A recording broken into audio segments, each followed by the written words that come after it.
Eddie Mather was born in 1895 in Cheshire, England. His family settled in the Saskatoon area in 1906, moving into Saskatoon itself in 1921. Eddie became known as both a musician and an athlete. Among other roles, he was the trombone player in the Empire Theatre's orchestra, which performed music for silent films and vaudeville acts, and played in military bands during both World Wars. He was an original member and assistant conductor of the Saskatoon Symphony Orchestra. This reading is drawn from a transcript of an oral history interview conducted by the Saskatchewan Archives Board in 1974. In this excerpt, Mather talks about Arthur Collingwood, who was appointed the Dean of the New School of Music at the U of S in 1931. In fact, he was not only the dean, but also the only professor. Soon after, he was also the first director of the Saskatoon Symphony Orchestra. So, Deborah, take it away. Dean Collingwood is a very, very hard man to describe. He had a real Oxford accent, but he was actually a Yorkshire man. And during some of his rehearsals, he had a very sharp tongue. He would lapse into a little bit of Yorkshire. He'd drop the odd H. Let me have this. Let me have that. Instead of the polished language which he liked to come out with. But he was a person who could speak well, and his rehearsals, depending on how he was feeling, they were always enlightening. He was quite a showman. And our first concerts of the Symphony Orchestra in the early 30s were held in Convocation Hall. We drew a pretty good crowd. And of course, his stage presence was quite good, and he had a good speaking voice.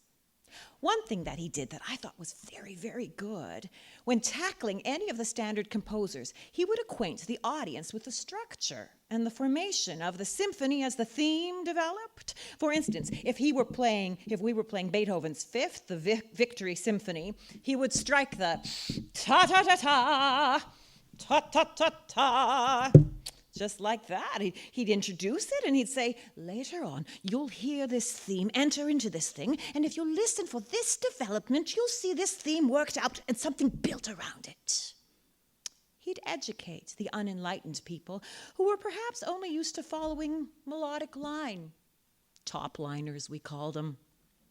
They were taught to listen that something else was going on under there that coincided and did not jar, but went along with the development of a certain theme.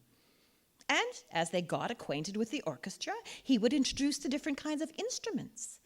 This was very enlightening, particularly later on in later years when the symphony would play in some of the high schools, and those people, the kids, were there whether they wanted to be or not.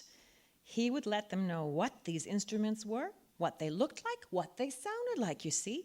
It got the ordinary person acquainted with something that was causing the sound.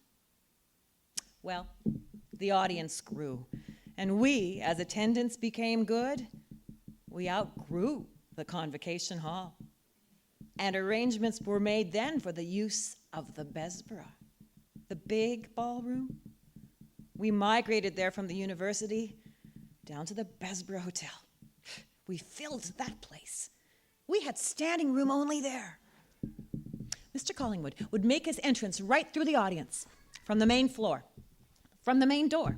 The audience would be seated, and he would come in. He'd have his frock coat on, wearing glasses. He'd have his white handkerchief up his sleeve. He'd come up the aisle. We'd stand, and people would applaud, you know. And usually, he'd have perhaps the odd brandy or two before coming onto the platform. And of course, he gave off quite a fragrance as he came up through the main hallway. And when he ascended onto the platform, we would be seated, and then he would turn around and he'd say, ladies and gentlemen, and so, and so, and so, never at a loss for words. And he'd get into business.